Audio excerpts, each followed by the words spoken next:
ચૂંટાણી પાકનો આજે છેલ્લો દિવસ. વડોદરા મહાનગરપાલિકા બોર્ડની મુદ્દત પૂરી થઈ. 5 વર્ષ પૂરી થતાની સાથે જ મેયર સહિત અનેક પદાધિકારીઓએ આજે ઓફિસો ખાલી કરી. ફોટો સેશનનું પણ આયોજન કરવામાં આવ્યું. કાઉન્સિલર સહિત કમિશનર, મેયરથી લઈ તમામ પદાધિકારીઓ ઉપસ્થિત રહ્યા. એક ફોટો સેશન કરવામાં આવ્યું.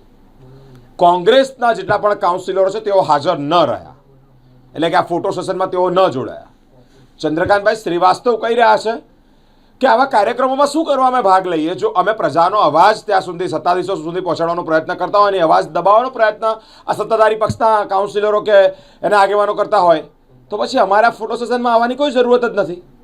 જો અમે અવાજ ઉઠાવતા હોય, લોકોને પડતી તકલીફોનો અવાજ ઉઠાવતા હોય, લોકો જે બાબતથી વંચિત હોય એનો અવાજ ઉઠાવતા હોય, લોકોને પડતી સમસ્યાઓનો અવાજ ઉઠાવતા હોય, અને જ્યારે અમને સસ્પેન્ડ કરવામાં આવતા હોય, એટલે કે સત્તાધારી પક્ષના જે નેતાઓ છે, પદાધિકારીઓ છે, તેઓ અમારું માનતા જ ન હોય, તેઓ અમારો અવાજ દબાવી જ દેતા હોય, અમારો અવાજ કચડી જ નાખતા હોય, એમને સસ્પેન્ડ કરી દેતા હોય, તો પછી આ ફોટો સેશનમાં અમારે ભાગ લેવાની શું જરૂર છે?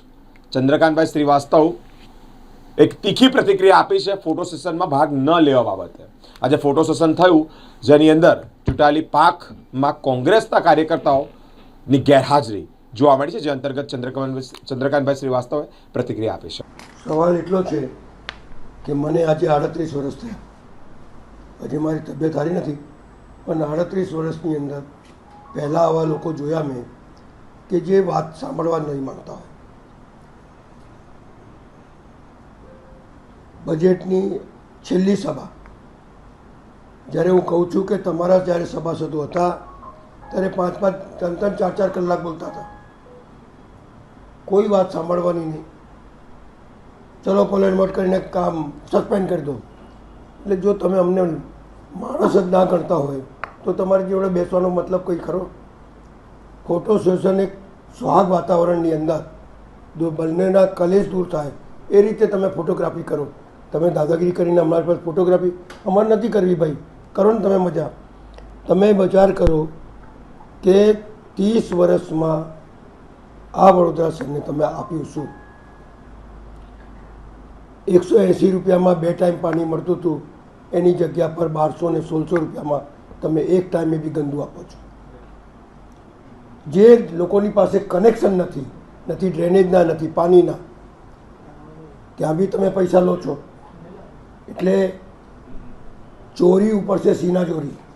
પછી એક તો સુવિધા આપવાની નહીં અને પાછેદાન. જે ગરીબ માણસને તમે નોકરીઓ નથી આપી શકતા તમારી સરકાર, અને તમે એ બચારો લારીઓ પેટીઓ ભરવા માટે કાઢે તો તમે 2500 રૂપિયા દંડ કરી દો, જે 100 રૂપિયા દંડ હતું. જે ગાય માતા કરીને સત્તા પર બેઠા છો એના 5-5 હજાર રૂપિયા દંડ કરી દીધા. ટીપી સ્કીમમાં 40% લોકોની જગા કાપી લો અને તમારા મળતિયાઓને તમે 1% બી ના કાપો. લારીવાળા તમારા કાર્યકર્તાને, તમારા હોદ્દેદારો લારી કાઢે તો એને ઉઠાવો નહીં, બીજાની લારીઓ તમે ઉઠાવી જાઓ.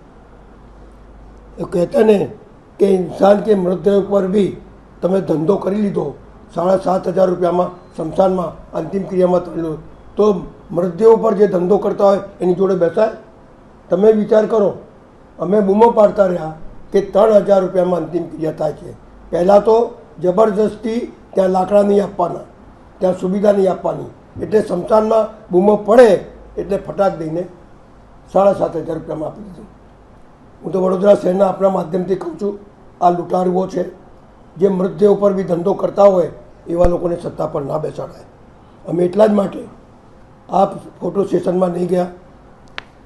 આવાવાળો વખત બતાડશે તમને કે જેટલો અહંકાર તમારી પાર્ટીમાં તો શું છે કે તમે કંઈ બી કરો એટલે તમને બદલી જ નાખે છે, એટલે બીજા નામ આવી જાય. પણ તમે વડોદરા શહેરના લોકોને કહો છો આમની જોડે ચેતો. જે 150 રૂપિયાની સિસોટી 3200 રૂપિયામાં આપતા હોય, એક ચાકુ 3200 રૂપિયામાં આપતા હોય, દરેક ટેન્ડર ઓન જતા હોય, દરેક ટેન્ડરની મેં ખાયકી થતી હોય, અને તોય છતાં પોતાની જાતને બહુ મહાન જનતા હોય, ત્યારે દરેક જગ્યાએ પૂજા કરવા લાગ્યા. અરે ભગવાન સૌનો છે, તમારા એકલાનો નથી ભાઈ. એટલે ભગવાનને જેટલું અમે પૂછીએ એટલે તમે નહીં પૂછતા, તમે સ્વાર્થ માટે પૂછો છો, અમે સ્વાર્થ માટે નથી પૂછતા. સવાલ એટલો જ છે કે આજે નહીં બેસવાનું કારણ બધે ઘણા હતા, પણ સૌથી મોટું કારણ એ જ હતું કે જો તમે અમને સભામાંથી સસ્પેન્ડ કરી દેતા હોય અને જો અમારી વાત જ ના સાંભળવા માગતા હોય તો તમારી જોડે બેસું કઈ રીતે એ તો મને સમજાવ જરા. આ જ વાતને લીધે મેં નહીં ગયા.